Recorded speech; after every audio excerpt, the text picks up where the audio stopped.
Trump की 50% tariff policy ने भारत, चीन और रूस को और करीब ला दी, जबकि अमेरिका ने दशकों मेहनत करी थी कि ऐसा ना हो। यही नजारा चीन के तियानजिन शहर में भी दिखा और पूरी दुनिया दंग रह गई। नमस्कार दोस्तों, आज तारीख है 1 सितंबर 2025 और यहाँ हो रहा है 25वां SCO शिखर सम्मेलन। 20 से ज्यादा देशों के बड़े नेता और 10 अंतर्राष्ट्रीय संगठनों के प्रमुख मौजूद हैं यहाँ, लेकिन सबकी नजर सिर्फ 3 चेहरों पर, मोदी, शी और पुतिन। 7 साल बाद प्रधानमंत्री मोदी चीन पहुंचे। इसे लेकर पूरी दुनिया की मीडिया में हलचल है। द गार्जियन लिखता है, ट्रंप की नीतियों की छाया में एक बड़ा कूटनीतिक पल है। CNN कहता है कि चीन खुद को वैकल्पिक ग्लोबल लीडर के तौर पर पेश कर रहा है। मोदी और शी जिनपिंग की मुलाकात भी हेडलाइन बनी। DW न्यूज के मुताबिक दोनों नेताओं ने कहा, हम प्रतिद्वंदी नहीं है, साझेदार हैं। शी बोले, सीमा विवाद को रिश्तों पर हावी नहीं होने दें। मोदी ने भी कहा, रिश्ते सही दिशा में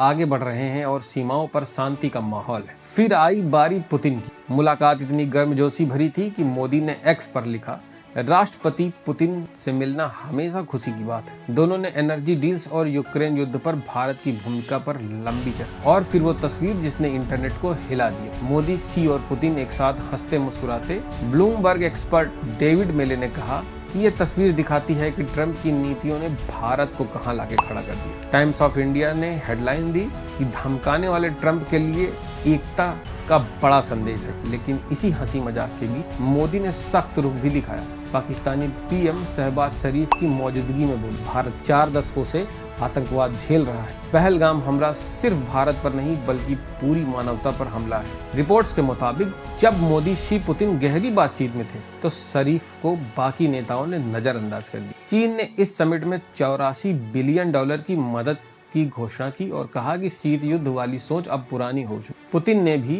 नाटो को यूक्रेन युद्ध का जिम्मेदार ठहराया और भारत चीन की कोशिशों की तारीफ की। तो इस पर ग्लोबल मीडिया का रिएक्शन भी आया। न्यूयॉर्क टाइम्स लिखता है, भारत चीन का आर्थिक विकल्प, ट्रंप ने इसे खत्म कर दी। CNN कहता है कि ट्रंप की नीतियों ने भारत को चीन के करीब धकेल दी। अल जजीरा, जो कि कतर का सबसे मशहूर पेपर है, उसने कहा और वाइन ने भी कहा, ग्लोबल साउथ की एकता पश्चिमी प्रभुत्व को सीधी चुनौती देती है। येल यूनिवर्सिटी के विशेषज्ञ सुशांत सिंह कहते हैं कि यह अमेरिका की दशकों की मेहनत का उलटफेर। तो दोस्तों, साफ है कि तियानजिन समिट सिर्फ एक डिप्लोमेटिक इवेंट नहीं है बल्कि नई विश्व व्यवस्था का ट्रेलर है। भारत अब अमेरिकी दबाव में झुकेगा नहीं, चीन नए ग्लोबल लीडर की तरह उभर रहा है और रूस अब अलग थलग नहीं दिख रहा है। आगे 3 सितंबर को बीजिंग में होने वाली सैन्य परेड पर सबकी निगाहें हों, जहां पुतिन और north Korea Kim Jong Un भी दिखे। कहते हैं, राजनीति में न दोस्त अस्थायी होते हैं न दुश्मन, और तियानजिन की ये तस्वीर यही साबित